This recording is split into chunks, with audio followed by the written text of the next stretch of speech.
احمدہ ونصلی ونسلم علی رسولہ الکریم۔ ہمارے ہاں ایک رواج یہ بھی ہے کہ جس گھر میں سال کے دوران فوتگی ہوئی ہو تو پہلی عید جب آتی ہے تو اس گھر میں ماتم کا سما ہوتا ہے، اس میں تعزیت کی صورتیں ہوتی ہیں اور لوگ رو رہے ہوتے ہیں، سوگ منا رہے ہوتے ہیں اور عید کی خوشیوں میں شامل نہیں ہوتے اور کہتے ہیں کہ ہمارا فلاں چلا گیا ہے تو ہم کیا خوشیاں منائیں۔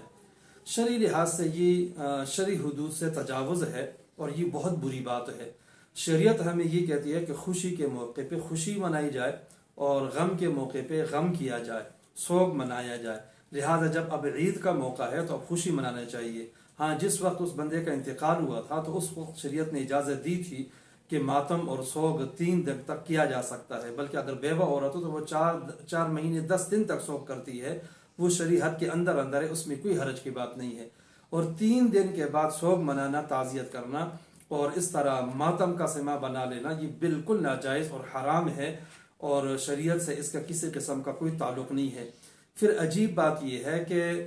فوتگی کے بعد بعض اوقات شادیاں ہوئی ہوتی ہیں، کوئی اور تقاریب ہوئی ہوتی ہیں، اس میں سارے لوگ جمع ہو جاتے ہیں، خوشیاں منا رہے ہوتے ہیں، لیکن جب پہلی عید آتی ہے جو شریعت کی طرف سے خوشی کا موقع ہے تو اس موقع پہ لوگ